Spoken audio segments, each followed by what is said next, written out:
বাংলার next trending খবরটা দেখে নি। আচ্ছা, আপনাদেরকে 23শে জুনের কথা মনে আছে তো? ভুলে যাননি নিশ্চয়ই। আরেকবার মনে করে দিই, কালীগঞ্জ বিধানসভা উপনির্বাচনে তৃণমূলের জয়। বোমাবাজি জেলায় ছোট্ট একটা মেয়ে তামান্না, তার মৃত্যু। এতদিন কেটে গেল, 10 দিনের উপর সময় কেটে গেছে, এখন অবধি সকলকে গ্রেফতার করা যায়নি যাদের যাদের নামে অভিযোগ রয়েছে। নিরুপায় হয়ে তামান্নার মা আজ শহর কলকাতায় হাইকোর্টের দ্বারস্থ হয়েছেন তিনি বিচার চাইতে, তার ছোট্ট মেয়েটার জন্য বিচার চাইতে। আর কবে বিচার পাবে তামান্না? কতদিন পুলিশ এইভাবে থাকবে? কতদিন বুক ফুলিয়ে ঘুরে বেড়াবে দুষ্কৃতীরা? দেখুন।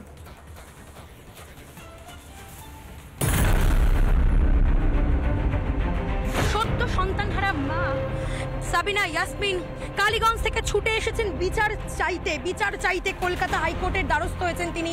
এই মুহূর্তে হাইকোর্টে ঢুকলেন, ন্যায় বিচার চাইতেই তারা ছুটে এসেছেন আজকে কলকাতা হাইকোর্টে। মুখ্যমন্ত্রীর কাছে তিনি প্রশ্ন ছুড়ে দিলেন যে কি কারণে আজকে তাকে হাইকোর্ট অবধি ছুটে আসতে হলো। তাহলে কোথায় পুলিশ, কোথায় প্রশাসন, যেখানে তার মেয়েকে যারা এইভাবে বোমা মেরে উড়িয়ে দিল, যারা অভিযুক্ত, তারা এখনো বাইরে ঘুরে বেড়াচ্ছে।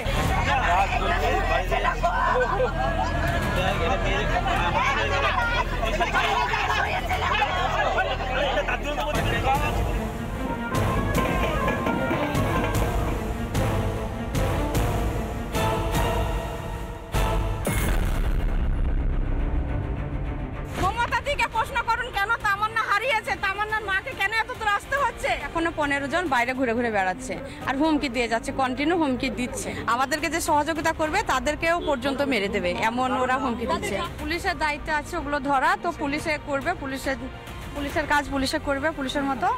আমাদের আইনি বিচারের জন্য আমরা এখানে এসেছিলাম। হ্যাঁ, পুলিশের কাজ পুলিশে করবে, পুলিশ একটু গাফিলতি করছে বলে আমরা এখানে এসেছি। আমরা ন্যায্য বিচারের জন্য এসেছি। আমরা হ্যাঁ, আমরা ন্যায্য বিচারের জন্য এসেছি। আমরা হ্যাঁ। আপাতত ভিকটিমদের সঙ্গে সিট সম্পূর্ণ রকমভাবে সহযোগিতা করছে।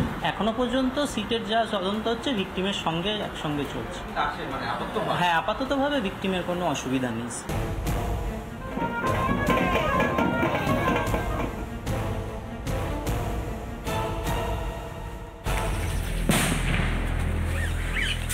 প্রত্যেক ঘরে ঘরে বোমা আছে। বোমা যদি তুলে অনেক অনেক বোমা।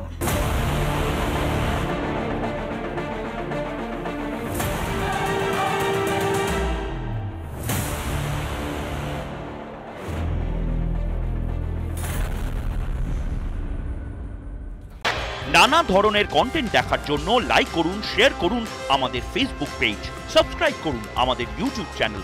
পাশাপাশি অন্যান্য ব্রেকিং নিউজের জন্য অবশ্যই চোখ রাখুন রিপাবলিক বাংলায়।